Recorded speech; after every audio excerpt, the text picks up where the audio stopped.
Tekanan pada manusia itu ada dua. Yang pertama yang akan kita bahas adalah tekanan darah.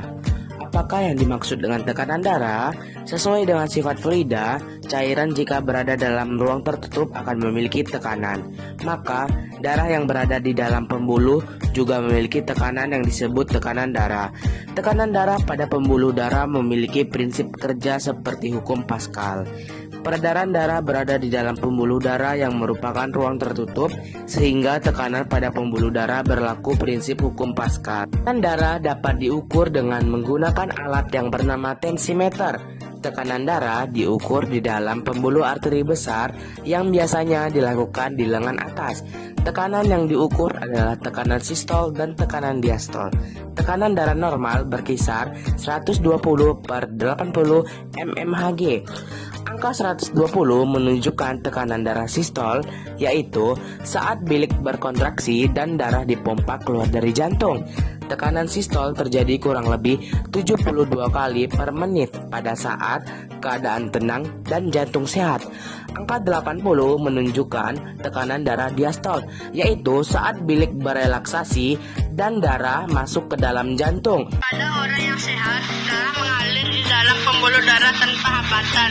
Akan tetapi, pada penderita penyakit tekanan darah tinggi, tekanan darahnya dapat mencapai 140 per 90. Pembuluh darahnya menyempit karena timbulnya plak yang mengganggu aliran darah sehingga jantung bekerja lebih keras untuk memompa darah.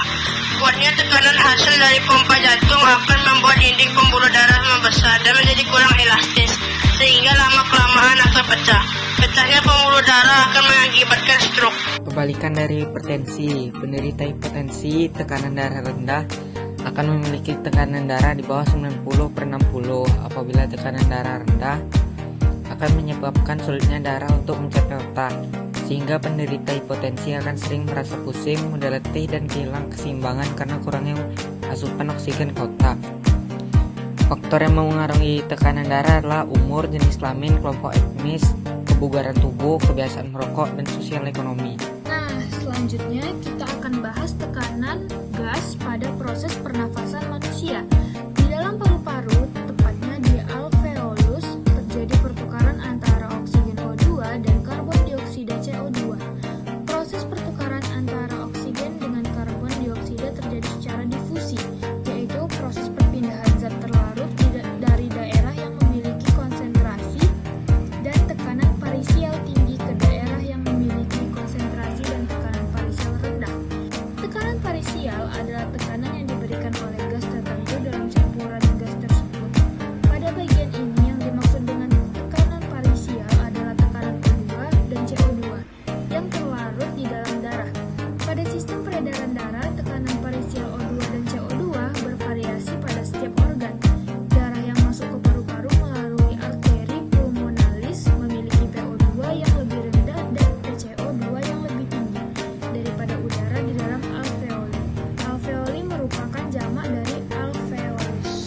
Pada saat darah memasuki kapiler alveoli, CO2 yang terkandung dalam darah berdifusi menuju alveoli dan O2 yang terkandung dalam udara di alveoli berdifusi ke dalam darah.